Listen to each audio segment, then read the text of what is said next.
BSR9 news కి స్వాగతం. వరంగల్ కాంగ్రెస్ ప్రభుత్వం LRS పేరుతో ప్రజలపై 20,000 కోట్ల భారం మోపడాన్ని నిరసిస్తూ బీఆర్ఎస్ వర్కింగ్ ప్రెసిడెంట్ మాజీ మంత్రి కేటీఆర్ పిలుపు మేరకు వరంగల్ తూర్పు ఇన్ఛార్జ్ మాజీ ఎమ్మెల్యే నన్నపునేని నరేందర్ ఆధ్వర్యంలో వరంగల్ చౌరస్తాలో మహాధర్నా నిరసన కార్యక్రమం చేపట్టారు.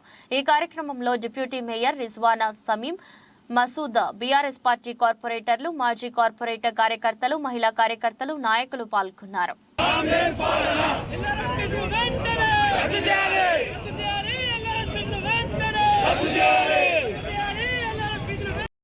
₹1000 అయితే కట్టేటోళ్ళు ఉన్నారు.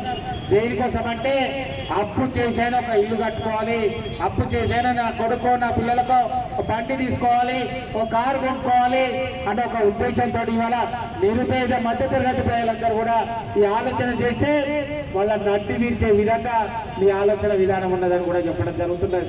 మీరు అనుకుంటున్నారు మేము చేసిందే రాజ్యం, మేము నడిపించిందే పద్ధతి, మేము చేసిందే లెక్క అని మీరు అనుకుంటున్నారు.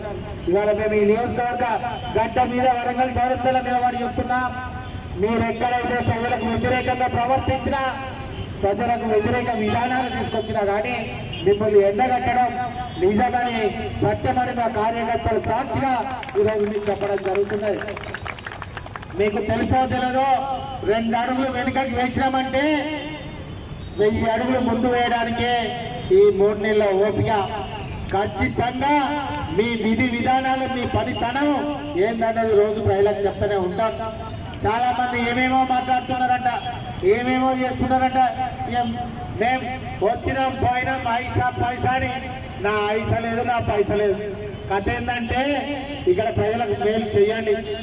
ఏదైతే రంగశాయిపేటలో MSME ఉందో, స్కిల్ డెవలప్మెంట్ ఉందో, నన్నపునేని నరేందర్ అదేవిధంగా ఈ జిల్లా మంత్రి సీతక్క గారు వారు కూడా ప్రజల యొక్క మాంసం ముద్దల మీద మీరు నిధులు వసూలు చేస్తారా 20,000 కోట్లని మాట్లాడి, మరి ఉత్తమ్ కుమార్ రెడ్డి గారు ఏకంగా కేసేసి, వెంకటరెడ్డి గారు ఏకంగా ఇది ప్రజా వ్యతిరేకం, ఇది LRS రద్దు, BRS వేస్ట్ అని మాట్లాడి, మరి మీ ముఖాలు ఇప్పుడు ఎక్కడ పెట్టుకుంటారని కూడా నేను అడుగుతున్నాను.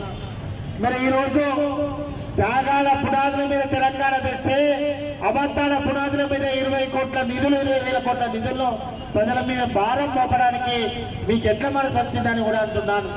ఈరోజు రెగ్యులరైజేషన్ ఎవరికి ఉంటుంది? నిరుపేదలైనటువంటి ప్రజలకు, బీద దిక్కి వాళ్ళకు మాత్రమే అది, దాంట్లో కాదు. మరి ప్రజా పరిపాలన అన్నారు, పేదల ప్రభుత్వం అన్నారు, 4,000 రూపాయల పింఛన్ అన్నారు, అదేవిధంగా 200 యూనిట్ల కరెంట్ అన్నారు, అదేవిధంగా సిలిండర్ అన్నారు.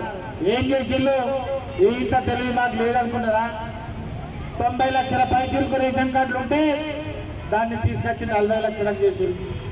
అదేవిధంగా 40 లక్షలకు చేసిన తర్వాత రేషన్ కార్డులో ప్రామాణికంగా పెట్టిళ్ళు. మరి పెట్టినప్పుడు నువ్వు ఆటోమేటిక్ గా నువ్వు 50,000 మంది రేషన్ కార్డు హోల్డర్లను ఎగరగొచ్చినట్టే. మరి ఈ విధంగా ఏదైతే రేషన్ కార్డు ఉన్న వాళ్ళకు, ఐటీ పేయర్లకు, ఐటీ పేయర్ అంటే దయచేసి అందరు కూర్చోవాలి, దయచేసి అందరు కూర్చోవాలి. कांग्रेस पार्टी जो अब सत्ता में आ चुकी है,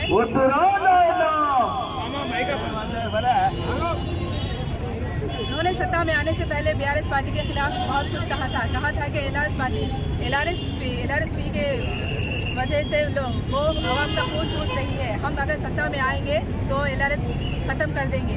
लेकिन क्या हुआ? LRS को आवाम के ऊपर डालकर 20 से 25 हज़ार करोड़ रुपये आवाम के ऊपर डाल रही है। हम ऐसा बिल्कुल नहीं होने देंगे और कांग्रेस के खिलाफ धरना करेंगे। और अगर वो नहीं मानेंगी तो हम इससे ज़्यादा दिल्ली तक भी पहुँचेंगे। ఈరోజు వరంగల్ తూర్పు నియోజకవర్గంలో BRS పార్టీ, రాష్ట్ర BRS పార్టీ ఆదేశానుసారం తెలంగాణ రాష్ట్ర ప్రభుత్వం, కాంగ్రెస్ వాళ్ళు